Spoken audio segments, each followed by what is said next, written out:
Қайырлы күн оқушылар, бүгінгі сабағымыздың тақырыбы екі айнымалысы бар теңдеулер. Егер теңдеудің құрамында бір емес бірнеше айнымалы болса, онда ол бірнеше айнымалысы бар теңдеулер деп аталады. Мынандай мысалдарды қарастырайық. X-тің квадраты қосылған Y-тің квадраты азайтылған XY азайту X тең болады 0. Мынау теңдеу екі айнымалысы бар теңдеуге мысал бола алады, өйткені оның құрамында X және Y екі айнымалыны көріп отырсыздар. Енді келесі теңдеуді қарастырайық. X-тің квадраты қосылған Y-тің квадраты азайтылған Z-тің квадраты қосылған X куб Y Z азайтылған 5 тең болады 0. Мына теңдеу балалар үш айнымалысы бар теңдеуге мысал бола алады. Өйткені көріп отырсыздар, оның құрамында X, Y және Z үш айнымалысы бар екен. Енді осы көп айнымалысы бар теңдеулердің дәрежесін қалай анықтаймыз, соған тоқталайық. Көп айнымалысы бар теңдеулердің дәрежесін анықтау үшін оның құрамындағы қосылғыштардың дәрежелерін жеке-жеке анықтап аламыз. Қосылғыштардың ең үлкен дәрежесі осы теңдеудің дәрежесін береді. Мынау соңғы теңдеуіміздің дәрежесін анықтап көрейік. Ол үшін қосылғыштардың дәрежесін анықтап жазамыз. Бірінші қосылғыштың дәрежесі 2-ге тең, X-тің квадраты. Екінші қосылғыштың дәрежесі 2-ге тең. Үшінші қосылғыштың дәрежесі 2-ге тең. Төртінші қосылғыштың дәрежесін есептеу үшін біз оның құрамындағы әріптердің дәрежелерін қосып шығамыз. X-тің 3 дәрежесі бар, Y-тің 1 дәрежесі, Z-тің 1 дәрежесі, қосындысы 5-ге тең. Олай болатын болса, бұл теңдеуіміз үш айнымалысы бар 5-ші дәрежелі теңдеу болады. Енді екі айнымалысы бар теңдеулердің геометриялық мағынасына тоқталайық. Ол үшін біз төменгі сыныптардан өзімізге таныс бірнеше функцияларды қарастырайық. Y тең болады kx қосылған b. Бұл сызықтық функция. Y тең болады ax квадрат қосылған bx қосу c квадраттық функция. Y тең болады k бөлінген x. Бұл кері пропорционалдық тәуелділік. Тағы сол сияқты осындай функциялармен біз төменгі сыныптардан таныспыз. Енді бірінші теңдеуге назар аударыңыздар. Бірінші теңдеу ол екі айнымалысы бар бірінші дәрежелі теңдеу. Мұндағы k менен b ол тұрақты сандар. Олай болатын болса, бірінші дәрежелі теңдеулер ғана сызықтық теңдеулер болып табылады екен, ал одан өзге теңдеулердің барлығы сызықтық емес теңдеулер болып табылады екен.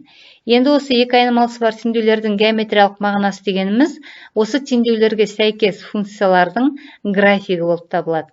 Мысалға, бірінші теңдеудің графигі ол түзу сызық, екінші квадраттық функция графигі парабола, үшінші кері пропорционалдық графигі гипербола, тағы сол сияқты.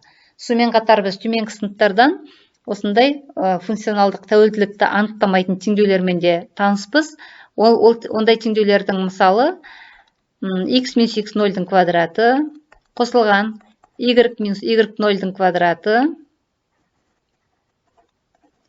тең болады r-дің квадраты.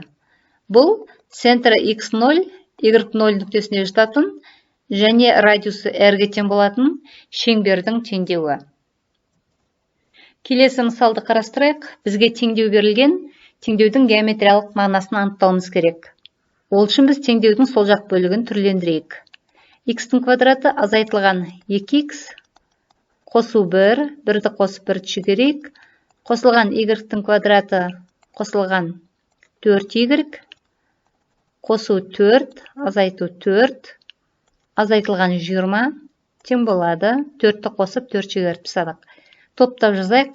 X-тің квадраты азайтылған 2x қосылған 1 қосу Y-тің квадраты қосылған 4y қосылған 4 азайтылған. Енді қараңыздар, мұнда минус 1 бар, минус 4 және минус 20 бар. Бұлардың қосындысы минус 25-ті береді. Сонымен біз берілген теңдеуді мынау түрде жазаламыз. Бірінші жақша бұл x минус 1-дің квадратына тең. Екінші жақшамыз y қосылған 2-ның квадратын береді. Тең болады минус 25-ті теңдіктің екінші жағына шығарып жіберейік. 5-тің квадраты.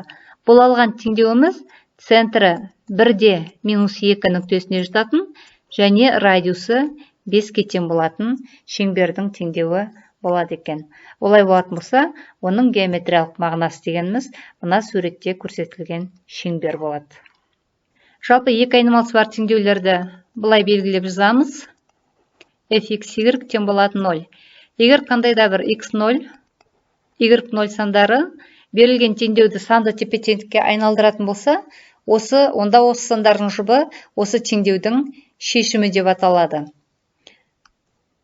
Келесі мысалды қарастырайық. Төмендегі нүктелердің қайсысы x көбейтілген y тең болады 9 теңдеуінің графигіне тиісті.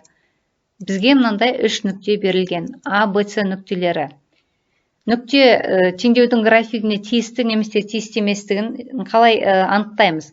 Ол үшін осы нүктенің x және y координаталарын теңдеудегі x, y айнымалылардың орнына қойып тексеріп көреміз. Бірінші нүктені тексеріп көрейік. Бұл нүктенің x координатасы 3-ке тең, y-ге 2-ке тең. Көбейтіндісі 6.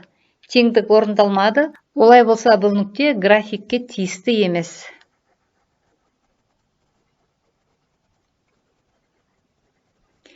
Келесі нүктені қараңыздар. Бұл нүктесі x координатасы 6-ға тең, y координатасы 3 бөлінген 2. Көбейтейік. 6 менен 2-ні қысқартсақ 3 болады. 3 пен 3-тің көбейтіндісі 9-ға тең. Теңдік орындалып тұр. Олай болатын болса, бұл нүкте графикке тиісті. Үшінші нүктені қарайық. X координатасы 1-ге тең, y-ге 9-ға тең, көбейтіндісі 9. Тағы да теңдік орындалды. Ендеше бұл нүктеде графикке тиісті болады. Келесі мысал, гиперболаның асимптоталарын теңдеуін жазыңыз. X, y азайтылған 2x қосылған 3y тең болады 7 теңдеуі берілген. Гиперболаның асимптоталарын теңдеуін жазу үшін алдымен түрлендіру жұмысын жүргізейік. Y-ті жақшанысына шығарайық. X қосылған 3 тең болады. Минус 2-ні теңдіктің екінші жағына шығарсақ, 2x қосылған 7. Y-ті өрнектеп алайық. 2x қосылған 7 бөлінген x қосылған 3-ке тең. Y тең болады. Енді мынау бөлшектің алымын түрлендіріп жазайық. 2x қосылған 6 қосу 1 түріне келтіріп жазалайық. Бөлінген x қосылған 3. Енді теңдіктің оң жақ бөлігін қосылғыштарға жүктеп жіберейік. Y тең болады. Ал алғашқы 2 қосылғыштан 2-ні жақшанысына шығарсақ, x қосылған 3 болады. Бөлінген x қосылған 3. Қосылған 1 бөлінген x қосылған 3. Олай болса, берілген теңдеуіміз мынау түрге келеді екен.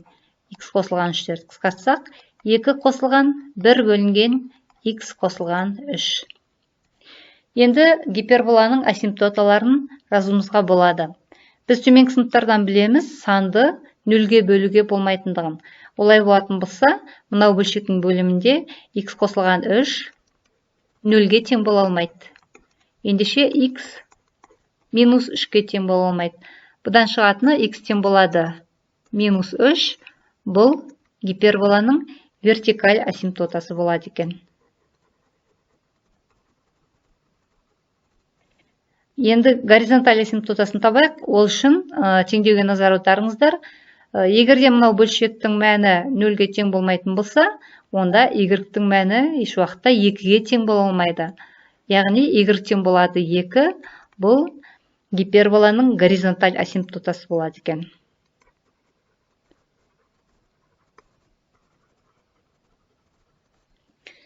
Сонымен біз гиперболаның асимптоталарын таптық. Енді оқушылар, келесі мысалда біз функцияның графигін салу есімізге түсірейік. Біз алдыңғы мысалымызда мынау түрде берілген функцияның асимптоталарын табуды үйренген болатынбыз. Енді қазір осы функцияның графигін салу барысында сол мәліметтерді қолданатын боламыз. Біз алдыңғы мысалда функцияның мынау теңдеуін y тең болады 2 қосылған 1 бөлінген x плюс 3 түріне келтіріп алған болатынбыз. Олай болатын болса, график салған кезде осы түрге келтірілген теңдеуді қолдану ыңғайлы болады. Және бізге белгілі x тең болады минус 3, бұл вертикаль асимптотасы, және y тең болады 2 горизонталь асимптотасы. Сонымен қатар біз графикті салу үшін Осы функция графигінің x және y осьтерімен қиылысу нүктелерін тауып аламыз. Ox осімен қиылысу нүктесін табу үшін y-тің орнына 0 қоямыз. Y тең болады 0, сонда x неге тең болады екен есептейік. Міне мынау теңдеуден x-ті табатын болсақ, 1 бөлінген x қосу 3 тең болады -2-ге, және -2x -6 тең болады 1-ге. -2x-іміз тең болады 7-ге, осыдан шығатыны x тең болады -3,5-ге. Ендеше x осімен қиылысу нүктесі -3,5-та 0 болады. Осы секілді енді y осімен қиылысу нүктесін табайық, ол үшін x-і 0-ге тең болу керек. Мынау теңдеудегі x-тің орнына 0-ды қойып есептейтін болсақ, яғни y тең болады 2 қосылған 3-тен 1, жуықтап алғанда 2,3 болады. Ендеше y осімен қиылысу нүктесі x-і 0-ге тең, y-ге 2,3-ге тең. Сонымен қатар біз графикті салу үшін қосымша тағы да бірнеше нүктелердегі мәндерін тауып алайық. X-тің орнына 1-ді қойған кезде y-тің мәні 2,125-ге тең. -1-ді қойған кезде бөлшектің бөлімінде -1 плюс 3 2-ге тең. 2-ден 1 ол 0,5, 2-ге 0,5-ті қоссақ 2,5 болады. -2-ні қойып есептейтін болсақ, -2 қосу 3 1-ге тең, яғни бөлшек 1-ге тең, 2-ге 1-ді қоссақ 3 шығады. X тең болады -3 ол вертикаль асимптота. Енді -4-ті қояйық. -4 плюс 3 -1-ге тең, 2-ден 1-ді алатын болсақ 1 шығады. Енді -5-ті қойып есептейік. -5 плюс 2 -2-ге тең болады, -0,5 ол бөлшектің мәні, ендеше y тең болады 1,5-ге. X, y координаталық жазықтығын салайық және бізге белгілі асимптоталарды сызып қояйық. X тең болады -3 вертикаль асимптота, оны салу үшін біз x осінің бойына -3 нүктесін белгілейміз де, сол бойынша y осіне параллель етіп, үздік сызықтарменен асимптотаны жүргізіп қояйық. Y тең болады 2, ол горизонталь асимптотасын салдық. Енді OX және OY осімен қиылысу нүктелерін белгілейік. X осімен қиылысу нүктесі -3,5, Y осімен қиылысу нүктесі 2,3 белгілеп қойдық. Енді таблицадағы көрсетілген қосымша мәліметтерді белгілейік. X 1 болғанда Y жуықтап 2,25 мынау нүкте болады. X -1-ге тең болғанда Y-іміз 2,15-ге тең болады мынау нүкте. X -2 болғанда Y 3-ге тең болады. X -4-ге тең болғанда Y-іміз 1-ге тең болады. X -5-ге тең болғанда Y 1,15-ге тең болады. Міне осы нүктелерді қосып біз график салуымызға болады. Бұл функция кері пропорционалдық түрінде функция болғандықтан, оның графигі гипербола болады. Яғни гипербола білесіздер 2 тармақтан тұрады.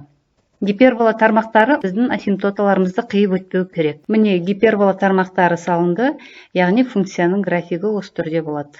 Сонымен оқушылар, екі айнымалысы бар теңдеулер бойынша айтылатын қысқаша мәлімет осы. Енді өздеріңіз үйде мынау есептерді шығарып, бүгінгі сабақты пысықтаңыздар. Теңдеулердің дәрежесін анықтаңыздар және теңдеулердің графигін салыңыздар. Сабағымыз аяқталды, сау болыңыздар.